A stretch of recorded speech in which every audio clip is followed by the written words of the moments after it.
Welcome to the Flyingppodcast, a Flyers podcast by fans for fans. Today is Sunday, December 22nd. My name is Shane. My name is John. Let's drop the puck. Did it that time. You did it. I'm proud of you.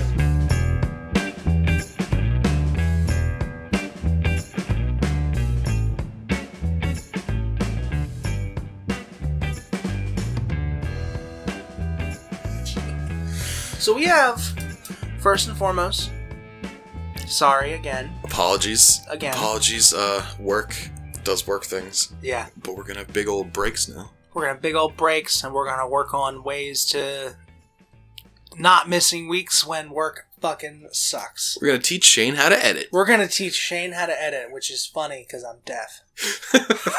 This is an audio-only podcast. But it'll be good. It'll be good. How hard can it be, right? It's not hard. I know. We don't do anything fantastically difficult. No. Just, cut out the mess-ups. Yeah, that's true. There's a lot of mess-ups, guys. Yeah. You don't want to see the behind-the-scenes of this shit.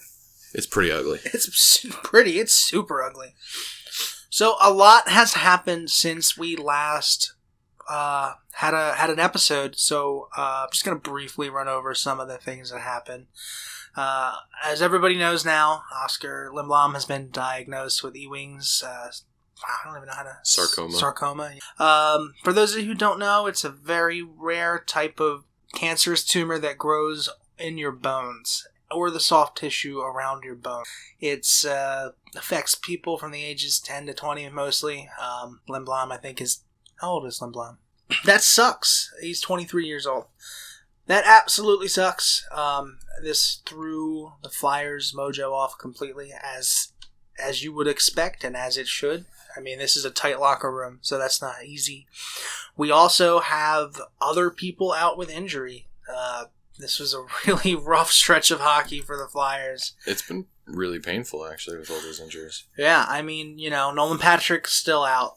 Morin, obviously, out for the year. But now we have Raffl, who went out with a fractured finger. Now Lindblom is out for the year with this illness.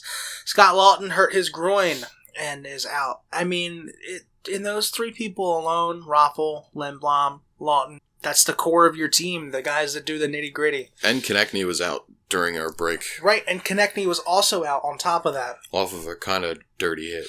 It was, I would call it a legal, yet questionable hit. It was legal, but it was unnecessary. Agreed.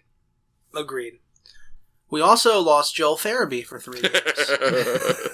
Well, I mean, we don't have Gudis on our team anymore, so they gotta find something to suspend. Yeah, Joel Farabee's hit was not legal and very questionable. Not what I like to see. But it wasn't high. It wasn't retaliate. No, it was kind of retaliate. It was an illegal. It was just late. It wasn't an illegal hit though. It was shoulder to chest. Yeah, but he didn't even have the puck.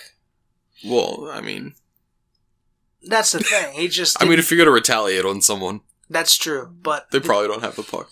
This is also his first offense, and he got suspended on it. And that's I don't want to see this continue for Joel Farabee. I don't think he's that kind of player. I don't. I just think he's very frustrated. I mean, he also got into a fight with someone he really shouldn't have gotten into a fight with. So we had... oh my god, remember last season when Svechnikov fought Ovi and just got murdered? Just got... Oh man, that poor guy. And now Ovi was like, welcome to the league, little buddy. Now he's leading the Hurricanes in points and is the only player to score a lacrosse goal twice in the same year. Yeah, on different teams. Didn't he do it on the Canada team? I don't know if he did it for the Canada team, but I know that he did it twice for the Hurricanes this year. Yeah. Which is stupid. So we had all of that happen. So in short, the Flyers lost 3 in a row because they were down a lot. 7 players. Farabee, Konechny, Raffl, Lindblom, Laughton. Yeah. So... lost 3, and then they won their next 3 and bounced back. Yeah. So why don't we go over those games very briefly, and we'll get into the episode. Just wanted to catch everybody up with the happenings. Oscar Strong. Oscar Strong, hashtag. So, first and foremost, Flyers versus the Ducks. This was a great game.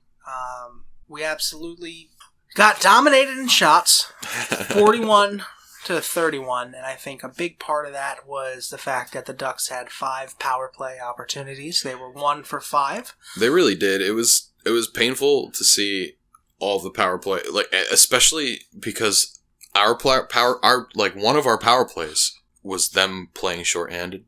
Yeah. In our zone. Yep. They didn't get a goal off of it. Nope. Not that one. That was just a normal power play. Our power play is a problem. It needs to be fixed. We'll get into it, but especially in that Ottawa game, I felt the worst part of that of the Flyers that night was the power play. They played in our zone most of the time, which you can't do. But moving on, we out-hit them 24-11. We had 13 block shots. Again, I think we won face-offs. It wasn't as dominant as it usually is. We're 49% to 51%, so still a W. Still a W. We had goals from Claude Giroux. We had one from David Kasha. They scored with Ricard Raquel. Voracek had an unassisted goal, and Coots ended it with, was it an empty netter? I don't think it was. Yeah, no, it was. It was? It was an empty netter. Empty netter. Yeah, this was by far Carter Hart's best game of the week. I mean, he made 40 saves out of 41, and the one that got through was a deflection. Moving right along, it is the Flyers versus the Sabres. Now, this was a close one, guys. Yeah, if you could call 6-1 close. Yeah. So, let me tell you the stats. The stats really tell the story of how close this was. 29 shots to 17. Flyers. 61% in the face-off to 39. We were also 3 for 5 on the power play. And this was the only game that I felt the power play really looked good. Well, yeah. They were also 1 for 2 on the penalty kill. Our penalty kill hasn't been as good as late. And look at their hits, though. They hit us 29 to 9. Wow. Pathetic. They were an angry team, but hits don't get points. So let's start talking about these goals. Number 1, we have Vorobiev with his first of the year. Then we have JVR with his 9. Niskanen on the power play with a beauty from Hayes. God, that was a pretty goal. Ivan Provorov on the power play with another beauty. And then Pitlick unassisted because he doesn't need no man. JVR with his 10th of the year. And then Victor Golofsson. Yeah. Golofsson. Yeah. No, I actually really like Victor Golofsson. Yeah. But they snuck one in on the power play off a deflection. So teams take note. If you'd like to get a puck past Carter Hart, it needs to be a deflection. Because the only goals he let in this week were deflections. The only 2 goals he allowed this week were deflections. I'm glad you brought that stat up. Yeah, I think he's not let in more than 3 goals at home yet this year. His home record is amazing. We need to start playing him away more to get that. Just because he needs to start playing away more. Well, we've been traditionally very strong, not traditionally, but this season, very strong at home. Right, and a big part of that is definitely Carter Hart's play at home. Moving right along. Well, I'd just like to pause real quick. Just 1 second. I'd like to bring up something. Yeah? Why do the Sabres do this every season? They start the whole season off really strong, and then this comes December, and they're just like, what is hockey? Well, the Flyers got a treat with this game. Eichel was a late scratch. He injured himself in practice or the warm-ups. I don't know. It was a late injury. But still, the Sabres looked like they had no right to be on that ice. And Eichel, Eichel is a star player for sure. He does more. He does so much for that team. He's on an 18-game point streak right now. Apparently he does almost everything. Yeah, on that team. you need to show up. They didn't even show up. There was no hustle. They're just like, chalk this one off for a Yeah, while. they're just like, I will wait for Eichel. Fuck that. We don't even have a chance. And then we go to last night's game, and this is a really pesky Canadian. It is a Canadian team. Senators Ottawa. team, Yeah, Ottawa. Yeah. They're pesky. We always have trouble with them. And I just feel like that they're starting to... It's not like they don't have talent. I mean, they have Duclair, who's already had 21 goals on the year. God, I guess... Brady Tkachuk. Right? So they have a lot of talent on the team. They're just a little banged up on the blue line. And They have 3 guys named after colors. Brown, and white. I didn't realize. That's awesome. I don't know why I brought that up. I don't know, but it's good to know. So this was we got the W. This was a 5-4 shootout win, but I must say we didn't really look particularly good in a lot of parts of this game.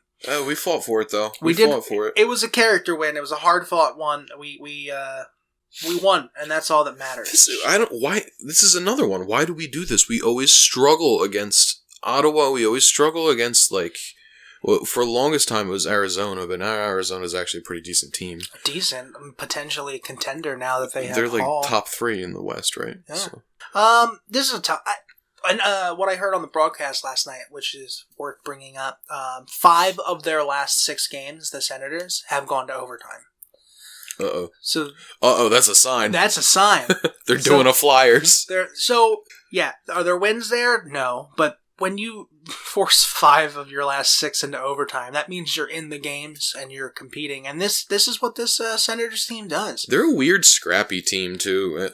North-South, they're coming at you with everything they have. They're not easy to play against, despite their record. So I think for them, they're really only a couple players away from being good again. I don't know. They could really use one star. They could have taken Taylor Hall if they got Taylor Hall. That might have set them over a little bit. But Hall would never have re-signed there. I can't imagine he would have. No, but you're right. They are that one player away. And, God, I think Arizona and Columbus feels a little silly giving up on Duclair so quickly, huh? Yeah, Duclair has been fantastic. 21 goals. Yeah, I know. It's a sneaky season for him. And I felt like... You kind of saw his approach last season. He started to pick up at the end of the last season. It's just crazy. I remember when he was getting no minutes, when Max Domi and Duclair were the power couple in Arizona. Mm-hmm. They kept giving Domi more minutes than Duclair, and it got to a point where Duclair would score a goal and then be scratched or get 4 or 5 minutes the next game. It's you can't. It's going to kill a guy's confidence. You can't punish him for doing good. So, anyway, let's get to... Kevin Hayes had a goal, his 9th of the year. We've been saying his name a lot lately. Kevin Hayes, yeah, and we're going to be saying someone else's name a lot more. Yeah, we are. JVR, unassisted, his 11th of the year. Then Ennis and Boriecki, that scoundrel Boriecki. No teeth-having mother. He's got the same teeth as Coots, so I can't be mad. If you look at him from the side, his jaw absolutely comes out farther than the rest of his face. Well, I mean, when you've getting hit in the head that many times. Yeah, it just makes him look like a goon. Have you ever seen that movie? I did. Yeah, we talked good. about it before. Yeah, Andy recommended it to me. Yeah, I haven't seen it. I mean, as far as hockey movies go, it was fine, you know. I agree. It's not going to light the world on fire, but it was a fun. He's not getting any Academy or Grammy or I don't even. It should. It should. I want Best Supporting Actor. Best Supporting Actor. Okay. To come out of Goon 3. Goon 3. There is a Goon 2. I haven't seen it. Jakub Voracek. Well, not yet. We didn't talk about Duclair. We talked about Duclair the whole segment. Yeah, but we didn't tell him that they scored his 21st Duclair scored his 21st goal. Yep, thank you. Jakub Voracek with from Pitlick and Frost. It was actually a really very nice little setup there. From Frost stole the puck, passed it to Pitlick. Pitlick had a great shot. Voracek cleaned up the rebound. Then JVR again with his 12th and now team leading 12 goals to take the lead very briefly before Ennis absolutely buried it late in the third. Overtime was dominated by the Flyers, and Sean Couturier, or Coots, or whatever you want to call him, had the MVP. The MVP of this team. Yeah, I mean, no arguments for me. Although I'd like to mention that I do believe this was the first game that Farabee was slated to return, and he was a healthy scratch. Yeah, well, may as well. Yeah. I definitely think it's a kind of a message thing. I think the coach is kind of telling Farabee that no, that's not acceptable. Yeah, he can't have a little bit of he can't throw fit on the ice. Yeah. And just kind of cost the Flyers time, penalty minutes. I don't think anything even happened. Pro didn't do anything. No. He just was frustrated and just checked him. Yeah. You know, when you're he's in a tough spot. He's used to scoring goals. He's used to doing good. And nobody questions his talent. Nobody questions his hockey sense.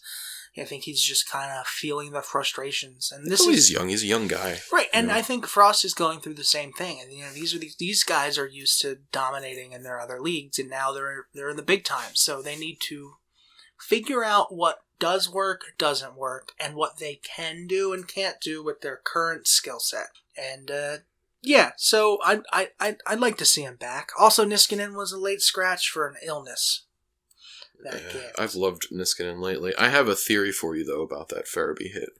Okay. So, my theory is, this is the same exact team, the same exact player that got hit last season by Gudas, when Gudas took a stick to the back of Perot's head. Oh, yeah. The same exact spot. Same exact player. Same exact team. They accidentally watched the Gudas tape instead of the Farabee tape. And they're like, yep, suspend him. Suspend him. No, I have no complaints with the suspension. Yeah, I think 3 games is too much. Yeah. For a chest-to-shoulder hit, that was just late. I think the fact that injury was caused on the play definitely played a factor here. Yeah, I guess that would. I mean, I don't know if he's back yet. I don't know. Perot's getting old anyway. Yeah, and Perot is also injury prone. Yeah, that's for sure. Just a little bit. So yeah, the Flyers went down 3 games, went up 3 games, and that's what I like to see. Absolutely. You can't win them all, and that was a really rough road trip for them, but considering everything that happened and the amount of people that they were down, I think it was to be expected, for sure. But now all the guys that we called up, they're settling in. You can tell they feel like they belong, and they're fighting for ice time and to stay. So they're all making the best of their opportunities, and we're back to winning hockey. I would just like to mention, again, I am really proud of Pitlick. Yeah, me too. Like, he's been... You talk supporting cast in Goon 3. He's Flyers 3 Electric Boogaloo supporting cast. Best supporting cast. Oh, yeah. So... He's been fantastic. For $1 million? He's been fantastic. He's been amazing. Now, let's talk about the shrewdness of this deal. Now, I was very critical of the Pitlick pickup in the offseason. Well, everyone was just like, what is this? Like, right. So, we traded Hartman to the Stars for Pitlick. But Hartman ended up not even signing with the Stars and ended up going to the Wild. So, we basically... We took Pitlick for them for nothing. They gained nothing. Pretty much, they just gave us Pitlick, a player we had no intentions of signing. You know, he had a slow start because he missed the training camp because he had a hurt wrist, and then obviously he had a hurt wrist. But he's been playing way better than I thought he would. He's been stepping up in the offensive zone. He's got really soft hands. He's been him and every Flyer we picked up this year, you know, in the offseason has made a significant impact to the team. Yes, I feel like maybe by rank of that, maybe Braun would be the lowest, but only because I think he was just struggling for a little while with, he's a very defensive player, and AV's very offensively minded. Agreed. So, but he seems like he's been adding to a lot of his hit stats and his ability to defend. And he's been taking shots from the point, and they're not bad shots. Yeah, I wouldn't argue with Braun taking shots. He has really good, like, stick control. Like, he can control the play with just the stick, even if other people have the puck. You know, like, what I mean? Like, I don't...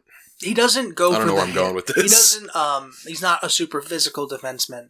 When he sees somebody up against the boards, instead of just hitting them and trying to take the puck, he just uses his insane tree trunk arms and just tries to poke the puck away. And more often than not, it works. Yeah, it's just technically talented defensively. Right. So Braun has been a solid addition to the blue line. Niskanen has been absolutely fantastic. Is the perfect player to play with Provorov. That top line is top. Kind of like sparked him. Yeah, absolutely. It seems like it's really helped him. I mean, Provorov is absolutely dominating compared to last year. He needs to stay on the power play. Agreed. The way it is now. But the power play needs work. Yeah, well, I mean, we don't need to work on that. Yeah. I don't even know We know Provorov belongs on the power play. Right. They're still moving people around. They're still trying some stuff. So, I get it. I see it. I get it. Let's talk about Travis Konechny. Travis Konechny comes back and the Flyers start winning. That's pretty much how it happened. We were, statistically, I think, 2-4-2 with Travis Konechny not on our team. 2-4-2? Really? Something like that. Yeah. It makes sense. I mean, if he's leading the team right now... Oh, no, it was in a game that he did not score a goal. We were 2-4-2. Really? Yeah. Wow. So obviously he's not going to score a goal if he's not playing. So no, right now he's leading. He's team leading 32 points. That's a lot. That's a lot to lose right there. So he comes back. He has in his three games back 4 points. So he has not missed a beat at all. It's nice. He was our guy. He was our player to look at for this season. Yeah. And he's definitely lived up to it. He's made us look smart. He's made us look real smart, and I like that. I was expecting a little bit more out of Sean Couturier this season, but I'm Coots not going to is complain second. about second. That's the thing, and I agree. I think Coots... I don't know, that's a tough one. His shooting percentage is really low. His time on ice has been reduced. There was times where he wasn't on the power play. And stuff like that. So I understand that. I'm not expecting him to be Connor McDavid. Right. But I wanted a little more out of him. But I wanted a little more out of a couple people. At the same time, he's doing a lot better than the rest of the team. He is, and he Sans looks... TK. He just makes everybody around him better.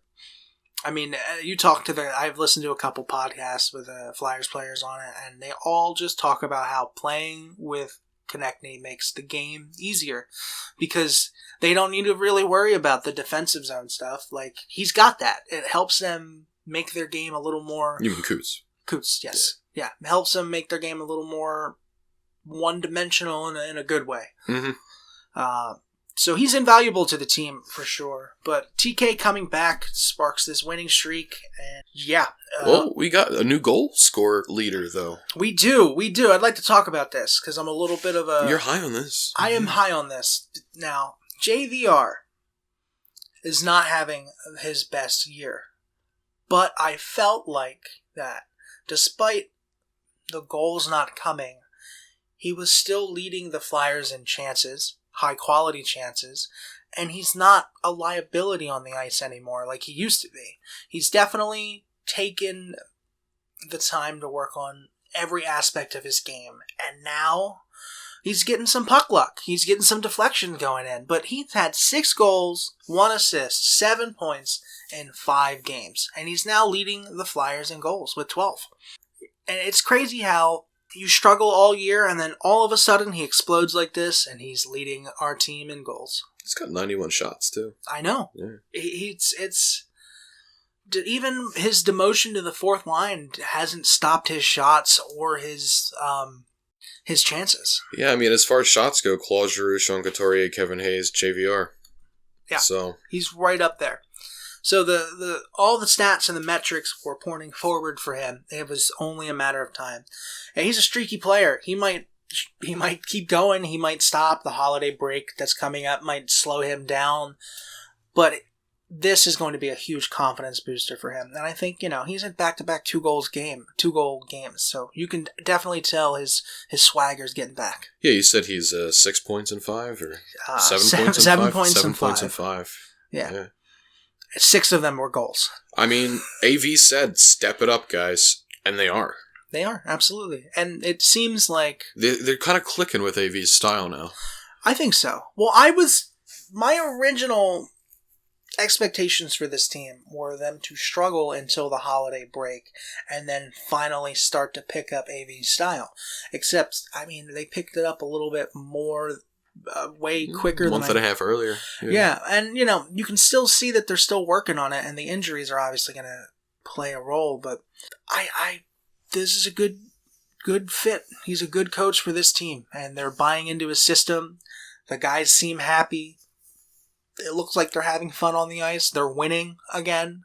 Yeah, I mean, it's tough when we have a lot of young guys out. Like, well, we obviously have Nolan Patrick out, and then we have Oscar Lindblom out. And Lindblom, he's at least worth 50, 55 points. Not only that, what he brings to the team that's like not on the scoreboard. Well, yeah, he's got that good puck control. He's great on the boards. He's great at driving the puck. He's good at stopping.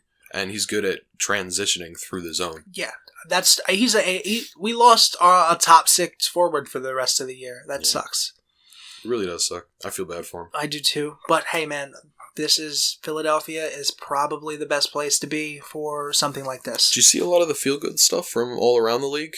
Yeah, Mika Zibanejad and at the Ottawa game, their practice pucks were in the shape of OL. Really? Yeah. Also, his old team, when he played in the Swiss Elite League, I think. They did something for him. They put little stickers on the back of their helmet that basically translate to, "We stand with Oscar." That's good. Yeah. He's getting the amount of support. It's got to make him feel good. And like I said, Philadelphia is the place to be for cancer treatment. One of the top places. It's true. He's also a professional athlete. At the Flyers' full support. He's going to get the best possible treatment. Best money can buy. It sounds like they called it early enough, or they wouldn't have let him travel with the team and hang out with them that one day. The Buffalo game.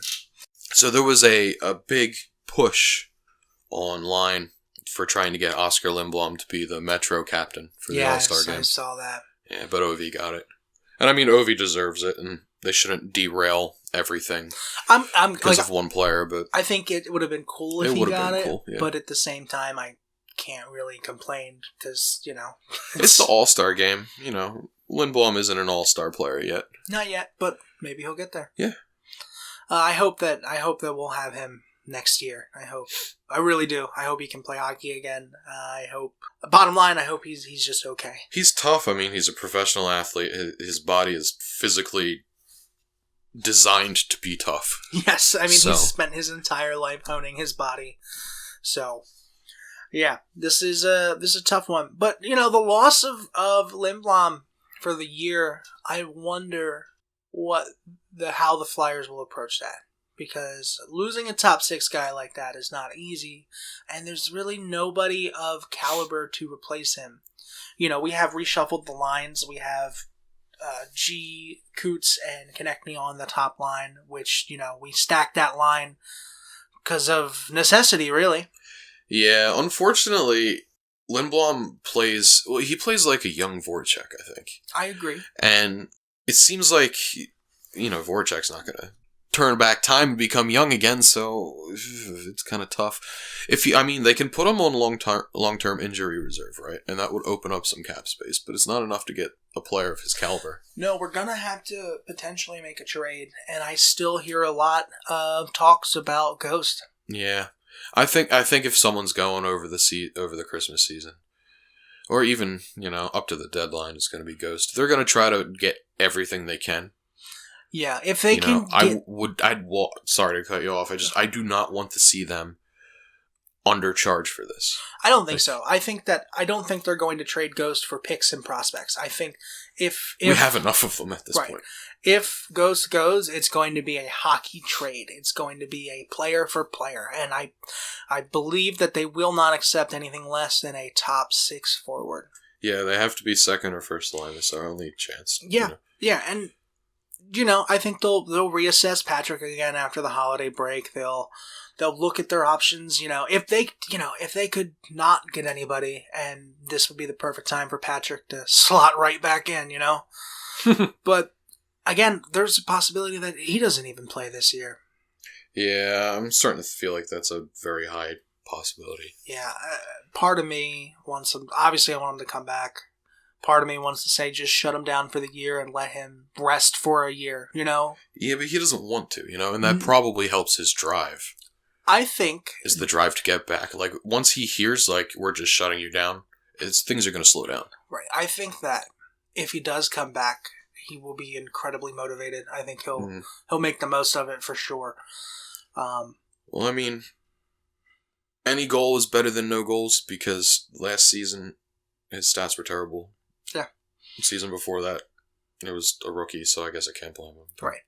I want to see him in AV's system very badly. Yeah, it probably would have been much different than the Hackstall days. I mean, we already talked, I don't know, we had an episode that never came out, but I don't know if we talked about it in that episode, but there were a multitude of players who underperformed for Hackstall that immediately started playing better once he was out of the system. Yeah. Not even like, I don't even know if it was Scott Gordon himself or just the fact that it was somebody else that wasn't Hackstall. Was that, and it's funny too because Hackstall goes to Toronto, and then what happened to Toronto? Yeah.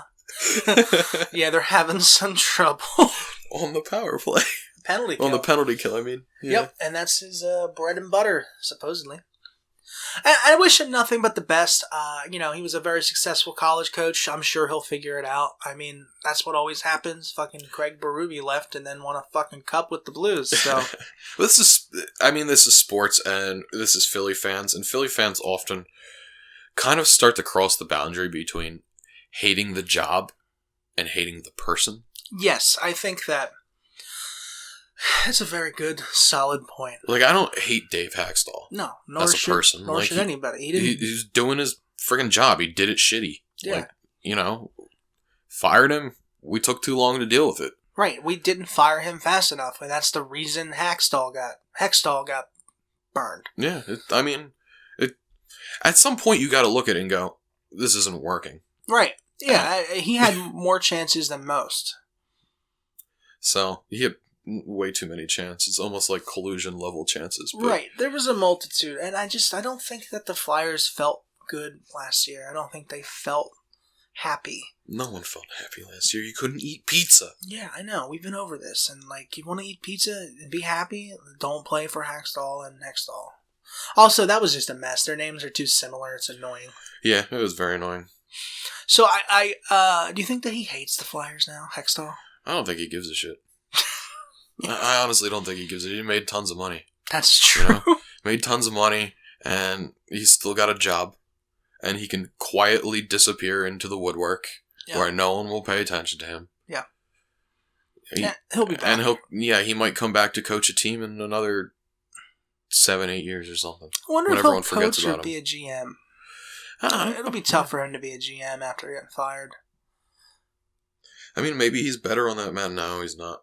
Well, there's no denying that he did a fantastic job getting us resources for the future. Yes, their prospect pool was great. They were great at pulling players in, but they didn't use any of them. Right. I agree. Hextall had a huge amount of issues that he needed to fix from Paul Holmgren's time, and he did. He did it. He did it. He did a great job. He drafted the right players, Lindblom being one of them. He made good trades. It's just he was hesitant to give these kids a chance or to pull the trigger on some trades that would make the team better using your surplus amount of prospects. Yeah, I mean, after a while, you're just stuck sitting there like, all right, well, we've been playing the same 3 guys to death. Yeah. For 4 or 5 seasons now, and we're not getting anywhere. Why don't we bring up a rookie? Well, no, we don't want to do that. We'll just give Andrew McDonald another hour of ice time. God, I hope he's doing well on his farm. Old McAndrew. So why don't we end the podcast with one more talking point? I'm going to talk about Kevin Hayes. Okay. Kevin Hayes is really fucking good. He just can't bury the puck. I actually, in one of the Flyers Facebook groups, I think it was yesterday, Mm-hmm. I was reading some of the comments, and someone made a hot take. Kevin Hayes is the best player to ever play hockey. And while I don't agree with that, he has been picking it up. He's been very strong. He's a lot faster than I think people give him credit for, because they always kind of knock his speed. And I understand he's not the speediest guy, but he's agile. He's agile, and you can't get him off the fucking puck. Yeah. I remember when we said we weren't going to curse, and I've said like 5 F-bombs this episode. Yeah, you're cursing up a storm over there, buddy. I'm It's sorry. almost Christmas. Santa's not going to bring you anything. Santa never brings me anything. He's going to bring you a waffle board to the skull. No, that was my dad. That was dad jokes. That was dad jokes, yeah. Thanks, Dad. I still get headaches. Anyway, no, just watching Kevin Hayes. Everyone will rip him for his contract for the rest of his tenure here. There's nothing he can do about that. Mm-hmm. You could argue it's a bit of an overpay. Sure. Maybe it's going to hurt us later on. But what I do know is he's playing really good hockey for us in every zone. The penalty kill, the defensive zone, the takeaways, his smart plays on the puck. I mean, he's getting his assists now. He got a goal last night. He's a little kind of like, I'd say like JVR, but more so. Like, he's snake bitten and it's not going his way, but Hayes has looked way better than the numbers tell, in my opinion. I mean, he's the 6th highest goal scorer on our team. He has 9 goals compared to our most goals of 12. Right. So he's not far off the mark in the first place. No. He just, that whole line, Jake and JVR and Hayes, they all had that struggle period. And they're finally starting to wake up a little bit. Jake's probably the slowest out of all of them, but... Yeah, and it'll be interesting to see, because I do like, obviously Hayes and JVR is working. I'd like to see a line of Hayes, JVR, and Farabee, because I think there's a lot of talent on that line. He was playing with Farabee for a little while. He was. I think JVR was on the 4th line at that time, though. So. But that's what I'm saying, though. I think that Hayes and Farabee look good, but they just weren't scoring. But now JVR is getting a little hot. So why not put Hayes, JVR, and Farabee on the line? I mean, may as well. I have no argument with that, especially since we have so many players missing. Yeah, we have so many players missing. It's tough. But let's why don't we take a look ahead? We have only one more game before the holiday break, guys, and it's the Rangers tomorrow. The Rangers tomorrow, 12-23-19. So I would obviously very much like them to win this game. Yeah, that would be good for the holiday break. I think they should. There's no reason they shouldn't. No, they should. And you know what? They can go out on another 4-game winning streak. Yeah, shut down Zibanejad. You should be fine. Absolutely. And we're going to take a quick look at the standings here, see how we're looking. You're right. I believe 4th. Yeah, right now we're in the 2nd wild card position, and we are 1 point away from 3rd. So right now we have 45 points. We have Pittsburgh and Carolina with 46. So this is what it's going to be for the rest of the year, I think, because we're starting to get some separation here. The next closest team is Buffalo with 41. So Penguins aren't going away. Carolina's not going to go away. And we're not going to go away. We're all neck and neck in points. It's going to be whoever... Honestly, all 3 of those teams are probably going to make the playoffs. It's just a matter of who's getting the home ice advantage. Yeah, I mean, the Capitals are practically to the point where they're locked already. Yeah, so. well, they're at 57. 57 points, Islanders are at 49, which is higher, but obtainable depending on how things pan out. I don't see anybody catching them, but I would like the Flyers to, get healthy and start to distance themselves if they can. Well, we're not the Blue Jackets, we're not the Rangers, and we're not the Devils. So yeah, that's true. We have a lot to be happy for. And I don't think we have to worry about becoming them. Our team is honestly just better. Yeah, I agree. And especially now that New Jersey couldn't keep Hall, that's great news for Flyers fans. Yeah, they're going to be there for a while, right at the bottom of that trash heap. Well, here's the real question. As someone who lives in New Jersey, I can tell you right now, Newark is garbage. Garbage. You couldn't walk down the street without being stabbed like 4 times before you even got to a hockey game. That's horrible. And you could be in the Jersey Devils jersey. Yeah. Well, you can use the red in the jersey to cover the blood. It's true. That's why it's red. Yeah. So who do you think's going to be last in here? Do you think it's going to be? It's going to be the Devils. Devils or Detroit? Oh, over the year? Yeah. Because if there's one real stinker this year, it is them. I want to say the Devils' only goal for the rest of the season is to be better than Detroit. So I'm going to say Detroit's going to lose. So, yeah, let's just say, right now the Devils sit at 27 points. Do you know how many points Detroit has? Just guess. 20. No, 21. Really? Yeah. And the worst team in the West is the Kings. And even they have 34 points. Wow, there's a three-way tie for the shittiest team in the West. This is amazing. Anaheim, San Jose, and the Kings all have 34 points. Wow, I can't believe San Jose has been struggling that much. I mean, here's the thing. They had a window, and it's closing. They're old. It's catching up to them. Look who's at the top of the Pacific Division. Hmm? Look at who's top in the Pacific Division. Who's top? The Coyotes. Yeah, man. Well, the Yotes. That's what happens when you have a Vezina winning or a Vezina candidate goaltender. But let's also note that they're at 44 points. It's a three-way tie. They're all at 44 points. Dallas is also at 44 points. Yeah. Everyone used to always say, like, Metro was kind of like the easiest division because all the teams were just kind of locked in their own spot and everyone knew what was going to happen. And now all these teams have the exact same points. Yeah. I always felt that the West had the edge on the East for a little while, but I think the tables are turning. I mean, yeah, Washington. It does seem like it is. Islanders, Carolina. I mean,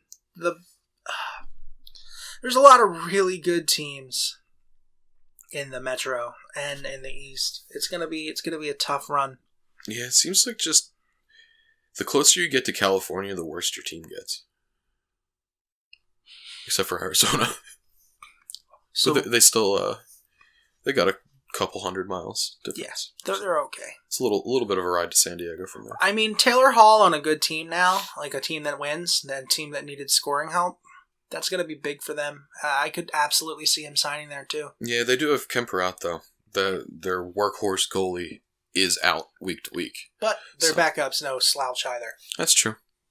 It's not like he's well, having they can hold it out. Year. If in our league, I would have picked him up if he wasn't already taken. Yeah, so, I mean, that's his guaranteed starter positions right there. Mm-hmm. So, if you play fantasy hockey, look for Aranta. Oh, absolutely. Probably a little late telling you this now, but yeah, because this isn't going to come out until Monday or Tuesday.